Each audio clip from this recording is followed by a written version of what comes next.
جو بندہ اس درود پاک کو جمعے کے دن صرف 11 بار پڑھے گا، اب اس کے فائدے سنیں۔ اب وہ جو درود پاک ہے وہ درود پاک بھی آپ سن لیں اور اس کے فائدے بھی سن لیں۔ اس درود پاک کا پہلا فائدہ یہ ہے کہ روز معاشر اس کو پڑھنے والے شخص کا میرے کملی حالے کے ہاں وہ مقام ہوگا جو حضرت بلال کا مقام ہے۔ صرف جمعے کی نماز کے بعد 11 بار پڑھنا ہے، اور یہ اس کا پہلا فائدہ ہے۔ کتنی بار؟ کتنی بار؟ کتنی بار؟ 11 بار۔ اچھا، اب دوسرا فائدہ سنیں۔ دوسرا فائدہ یہ ہے جو اس درود پاک کو پڑھے گا اس کا چہرہ روز معاشر اور زندگی میں کبھی مسخ نہیں ہوگا، سیاہ نہیں ہوگا، خنزیر اور بندر نہیں بنے گا۔ اس کا چہرہ مسخ نہیں ہوگا، سیاہ نہیں ہوگا، خنزیر اور بندر نہیں بنے گا۔ تیسرا اس کا فائدہ یہ ہے جو اس کو پڑھے گا فرشتے اس کو محبت سے اکرام سے پیش آئیں گے، اور موت کے وقت اس کے فرشتے اس کے خود کام آئیں گے، سختی نہیں کریں گے، خود کام آئیں گے۔ بڑی گہری بات ہے، موت کے وقت فرشتے خود اس کے کام آئیں گے۔ چوتھا فائدہ اس درود پاک کے پڑھنے والے کو کیا ہے؟ اس کو آنکھوں کی وہ روشنی ملے گی جو حضرت عمر رضی اللہ تعالیٰ عنہ کو ملی تھی۔ وہ کیسے؟ عمر مسجد نبوی میں خطبہ دے رہے تھے، میلوں میلوں اور میلوں دور حضرت ساریہ ایک کملی والے کے غلام صحابی ہیں، اور وہ غزوے پہ گئے ہوئے تھے، اور دشمن پیچھے سے اچانک حملہ کر رہا تھا اور ان کو پتہ نہیں تھا، اور حضرت عمر نے خطبے میں کھڑے ہو کے وہیں سے کہا، ساریہ الجبل، ساریہ ذرا پہاڑ کے پیچھے خیال کرنا، دشمن حملہ کر رہا۔ حضرت ساریہ آئے تو وہی لمحہ، وہی وقت، وہی ساتھ، وہی کھڑی بتائی، اور فرمایا کہ میرے پاس حضرت عمر کی رضی اللہ عنہ کی آواز آئی تھی، اور عمر نے فرمایا تھا ساریہ ذرا پہاڑ کے پیچھے خیال کر، اور میں نے خیال کیا تو دشمن شب خون مار رہا تھا، اچانک حملہ کر رہا تھا، اور میں نے وہ بس سنتے ہی اس طرف کیا تو دشمن ناکام ہو گیا۔ اس کو وہ آنکھیں ملیں گی جو حضرت عمر کو ملی تھی۔ کتنی دفعہ پڑھنے سے؟ 11 بار۔ اب اگلی سنیں، پانچواں فائدہ، اللہ کریم اس کی نظروں سے کائنات کے پردے ہٹا دیں گے۔ جب اس کی نظروں سے کائنات کے پردے ہٹ جائیں گے، زمین کے خزانے، آسمان کے خزانے، فرشتے، جنات، سب چیزیں نظر آئیں گی۔ اللہ جس کے سامنے چاہے پردے ہٹا دے، جس سے چاہے پردے دے دے۔ کائنات کے پردے ہٹ جائیں گے، کشف کی دنیا ملے، کشف کی دنیا ملے۔ کتنے بے شمار لوگ ہیں جو قبرستان میں جاتے ہیں، پریشان ہوتے ہیں، قبر والوں کے حالات اور قبر والوں کے واقعات ان کے سامنے کھل جاتے ہیں۔ ہر قبر بول رہی ہوتی ہے، ہر میت بول رہا ہوتا ہے، واقعات کھلتے ہیں، واقعات کھلتے ہیں۔ ایک بزرگ تھے، انہوں نے اللہ سے کہا، مولا اب مجھ سے کشف ہٹا لے، پردے مجھ میں واپس دے دے، مجھ سے بس میری ہو گئی ہے۔ وہ غسل کا پانی دیکھتا ہوں تو جو بندہ غسل کا پانی بہ رہا، اس غسل کے پانی میں اس کی خطائیں اور جرم بہتے جا رہے ہیں، میں وہ دیکھ رہا ہوں۔ وضو کر رہا تو ہاتھوں سے وہ چیز دھلتی آنکھوں سے دیکھ رہا ہوں، اور یا اللہ مجھے تکلیف ہوتی ہے، اور یا اللہ روٹی کھاتا ہوں تو اس کا ذکر ہے، اب ذکر کرنے والی روٹی کو دل نہیں چاہتا کھاتا ہوں، اللہ مجھ سے پردے واپس دے دے، مجھے پردے بس ہٹے ہوئے پردے واپس دے دے۔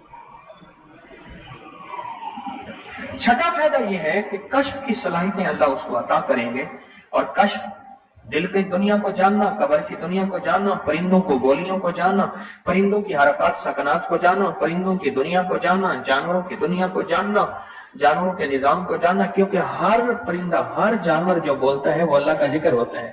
فرشتہ شیر جو ہے حتیٰ کہ جو دھاڑتا ہے تو وہ بھی اللہ کا ذکر ہی کرتا ہے۔ یہ صلاحیتیں ملیں گی۔ اور ساتواں فائدہ اس کو یہ ہوگا، اللہ اسے اپنا دوست بنائے گا اور اس کا نام سدا رہے گا۔ اللہ اس کو دوست بنا لے گا۔ یاد رہے یا رب تو میرا اور میں تیرا، یاد رہوں ہر وقت ذکر و فکر میں تیرے، مست رہوں سرشار رہوں، اور ہوش رہے نہ مجھ کو کسی کا مگر میں تیرا ہوشیار رہوں۔ یاد میں تیری سب کو بھلا دوں، کوئی نہ مجھ کو یاد رہے، اور تجھ پہ سب گھر بار لٹا دوں، خانہ دل آباد رہے۔ نظر سے اپنی سب کو گرا دوں، فقط تجھ سے فریاد رہے۔ اور نواں فائدہ، آٹھواں فائدہ یہ ہے، دنیا والوں کی نظروں میں اللہ اس کو بلند مقام دے گا، دنیا والوں کی نظروں میں اللہ اس کو عظیم گریٹ کر دے، اور دنیا میں اس کی عزت وقار شان و شوکت ہوگی، اور دنیا میں اس کا مرتبہ ہوگا، اس کی بلندی ہوگی، سر بلندی ہوگی۔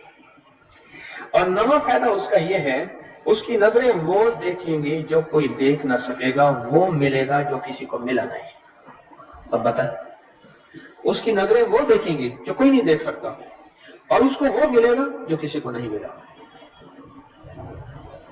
وہ دیکھیں گی جو کوئی نہیں دیکھ سکتا، اور وہ ملا جو کسی کو نہ ملا۔ اور 10واں فائدہ یہ ہے، دل اور جسم کی آنکھیں کھل جائیں گی۔ اور 11واں فائدہ یہ ہے کہ اس کے دل کا برتن وسیع ہوگا، اللہ اس کے دل کی تمام تاریکیاں مٹا کے اس کے دل کو روشن منور کر دیں گے۔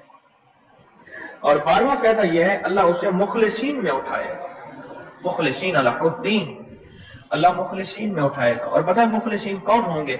مخلصین میری کملی والے کے یاد ہوں گے، مخلصین آل بیت ہوں گے، مخلصین بڑی بڑی اولیاء، بڑی بڑی ہستیاں اللہ کے درویش ہوں گے، یہ ہوں گے جو قیامت کے دن اٹھیں گے۔ جو بندہ جمعے کی نماز کے بعد صرف 11 بار یہ درود پاک پڑھے گا، اللہ اسے مخلصین میں اٹھائیں گے۔ اور 13واں فائدہ، اس درود پاک پڑھنے والی کی زبان میں اللہ وہ تاثیر دے گا، جو بولے گا اللہ وہ کر دے گا، جو بولے گا اللہ وہ ہاں۔ اور 14واں فائدہ، اللہ اس کی تمام روحانی اور جسمانی بیماریوں کو دور کر کے اسے صحت عطا فرمائے۔ یہ جو بعض مجازیب ہوتے ہیں، اللہ کے ولی ہوتے ہیں، غوث، قطب، ابدال، قلندر، نقیب، نجیب، ابرار، اور اللہ کی خاص ہستیاں، نیک، یہ جو ہوتے ہیں کہ منہ سے بولتے ہیں اور ہو جاتا ہے۔ وہ بولوں میں وہ زندگی آتی ہے، بولوں میں وہ تاثیر آتی ہے، بولوں میں وہ کائنات آتی ہے، وہ چیز ہوتی ہے۔ صرف 11 دفعہ پڑھ لیں، تاثیر مل جاتی ہے۔ ایک صاحب سیاسی آدمی ہیں، مشہور ہیں، مجھ سے کہنے لگے، میرے ایک پیر صاحب تھے، انہوں نے مجھے ایک وظیفہ دیا تھا، میں جو بولتا تھا میری بات مان لیتے تھے۔ کہنے لگا ایک بات پہ ایک دفعہ ایک سیاسی آدمی گزرا ہے، حفیظ پیر زادہ، کہنے لگے کوثر نیازی تھا، حفیظ پیر زادہ تھا، بختیار وہ ایک تھا، یحییٰ بختیار اٹارنی جنرل تھا، اور بھٹو تھا، شاید سارے ہی فوت ہو گئے یا کوئی زندہ ہو۔ کہنے لگے یہ بیٹھے تھے، ایک چیز میں بحث ہو رہی تھی اور کوئی چیز فیصلہ نہیں ہو پا رہا تھا۔ کہنے لگا میں نے وہ وظیفہ پڑھا اور جا کے بیٹھ گیا، میں نے کہا کیا خیال ہے، ایسا نہ ہو جائے سارے میرا منہ دیکھ رہے، کہہ رہے تو میں مسئلہ حل کر دیا، تیری بات ٹھیک ہے۔ کہنے لگا اس کے بعد کوئی بھی بات ہوتی تھی میں کہتا تھا میری مان لیتے تھے، یہ وظیفہ ہے۔ کہنے لگے جب سے پیر صاحب گئے ہیں مجھ سے وظیفہ بھی ساتھ لے لیا، مرنے سے پہلے کہنے لگے ادھر آ، کہنے لگے وظیفہ میں تجھ سے ساتھ لیتا ہوں، میرے مرنے کے بعد تجھے میں وظیفہ نہیں دیتا، اجازت لے لی، وظیفہ لے لیا، اب وظیفہ پڑھتا ہوں وہ فائدہ نہیں ہوتا، آپ اجازت دے دیں اس وظیفے کی۔ میں نے کہا انشاءاللہ میں ہر خیر کے لیے تجھے اجازت دے رہا ہوں، لفظ میں نے کیا کہا، ہر خیر کے لیے تجھے اجازت دے رہا ہوں۔ کچھ عرصے کے بعد میرا کہنے لگا وہ 100% تاثیر ہے۔ میں نے کہا میں نے اپنے جتنے بھی مخلصین ہیں انہیں جو وظائف کی اجازت ہے اپنی زندگی تک نہیں، زندگی کے بعد بھی اجازتیں دی ہوئی ہیں، زندگی کے بعد بھی اجازتیں دی ہوئی ہیں۔ اور اس کا 15واں فائدہ ہے، اللہ اس کی روزی کی تنگی کو دور فرما کر غیب کی روزی اسے عطا فرمائے گا۔ غیب کی روزی ایسی جگہ سے رزق ملے گا جہاں سے گمان ہی نہیں ہوگا، خیال ہی نہیں ہوگا، تصور ہی نہیں ہوگا، ایسی جگہ سے ہی مل سکتا ہے۔ ایک صحابی سخت پریشان تھے رزق کے معاملے میں، بہت زیادہ اعمال کیے، صلاۃ الحاجت، نفل اعمال کرتے کرتے حاجت کرنے گئے تو ایک چوہا آیا، اس نے ایک سکہ اٹھایا، بل میں سے باہر نکالا، آ کے رکھ کے گیا، یہ بیٹھ گیا دیکھو پھر کیا ہوتا ہے، پھر آیا، پھر ایک سکہ نکالا، شرفی نکالی، پھر آ کے باہر رکھ گیا۔ اب چوہا آتا گیا باہر رکھتا گیا، آتا گیا باہر رکھتا گیا، انہوں نے جتنے بھی اللہ سے مانگے تھے اتنے رکھ کے اس کے بعد غائب ہو گیا، پھر نہیں آیا۔ انہوں نے اٹھائے اشرفیاں گنی تو وہ گنی، خیال آیا کہ یہ تو چوہے کا ہے، کہا نہیں میرا ہے، چوہے کا کیا تعلق ہے اس سے، یہ تو میرا حصہ ہے۔ اللہ نے اس کی ڈیوٹی لگائی اس کا رزق دے، اور کہا کہ مولا باقی تو غیبی رزق دیتا ہے اور ایسی جگہ سے دیتا ہے جہاں سے گمان نہیں۔ کوئی کہہ سکتا ہے کہ چوہے کے دل سے بھی مجھے اشرفیاں ملیں گی؟ کون گمان کر سکتا ہے چوہے کے بل سے اشرفیاں ملیں؟ کوئی گمان کر سکتا ہے؟ اسے کہتے ہیں غیبی رزق۔ ایسی جگہ سے رزق ملے گا جہاں سے گمان نہیں، جہاں سے خیال نہیں، جہاں تصور ہی نہیں، ایسی جگہ سے رزق، خیال نہیں، گمان نہیں، تصور ہی نہیں، ایسی جگہ سے رزق ملے گا۔ اب کتنا فائدہ ہو گیا؟ 15 ہو گئے، 17 فائدے ہیں اس کے۔ 16واں فائدہ اس کا یہ ہے، اللہ پاک اس درود کے پڑھنے والے کو ایسی نعمت عطا فرمائیں گے جو دنیا کے ولی کو تو ابدال غوث قلندر بڑے بڑے اولیاء اس نعمت کو مانگتے آئے، کوشش کرتے آئے، اللہ اس کو وہ نعمتیں عطا فرمائیں گے۔ اور ان میں سب سے بڑی نعمت ایک اور بھی ہے، جہاں روحانیت، ولایت، تقویٰ، اللہ کا تعلق ہے۔ اور ایک نعمت یہ بھی ہے کہ اللہ اپنے ولی کو مرنے سے پہلے جنت میں اپنا مقام دکھا دیتا ہے۔ اور ایک نعمت یہ بھی ہے، اللہ اپنے ولیوں کی نسلوں کو پالتا ہے، جیسے گدی نشین درباروں کے مجاوروں کی نسلیں پل رہی ہیں۔ جتنی مہنگائیاں آ جائیں، جتنی دنیا آ جائے، جتنا کچھ آ جائے، انہیں کوئی نسلوں، ان کو کوئی پرواہ نہیں، کوئی مرے باما جی میں مما والی کھول پتا سے پیوے، انہیں کوئی پرواہ نہیں۔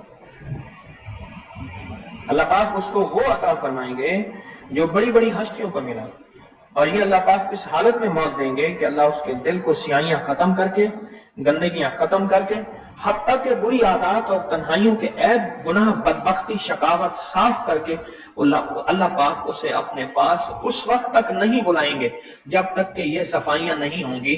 اللہ اسے اپنے پاس اس حالت میں بلائیں گے کہ وہ پاک اور صاف اور نور اور روحانی اور نورانی ہوگا۔ اور اس کا آخری فائدہ یہ ہے، اس کی برکت سے اللہ رزق کے غیبی روحانی عطا فرمائیں گے اور جسمانی عطا فرمائیں گے۔ رزق کے غیبی روحانی اور جسمانی، بہت بڑی گہری بات ہے، ایسی جگہ عطا فرمائیں گے۔ اب وہ درود پاک سنیں اور مختصر تھا۔ کون سا درود پاک ہے؟ اللہم لک الحمد کما انت اہلہ فصلی علی محمد کما انت اہلہ وفعل بنا ما انت اہلہ فانک انت اہل التقوی واہل المغفرہ۔ آپ میرے ہر درس میں سنتے اور میرے خیال میں آپ کو یاد بھی ہو گیا ہوگا، اتنی دفعہ سنا ہے یاد بھی ہو گیا، اتنی دفعہ سنا ہے یاد بھی ہو گیا۔ یہ ہے صرف جمعے کی نماز کے بعد اس کو کتنی دفعہ پڑھنا ہے؟ اب میں پڑھتا ہوں، آپ گھڑی دیکھیں اس میں کتنے سیکنڈ لگتے ہیں۔ اللہم لک الحمد کما انت اہلہ فصلی علی محمد کما انت اہلہ وفعل بنا ما انت اہلہ فانک انت اہل التقوی واہل المغفرہ۔ 10 سیکنڈ لگے تو 11 دفعہ پڑھنے سے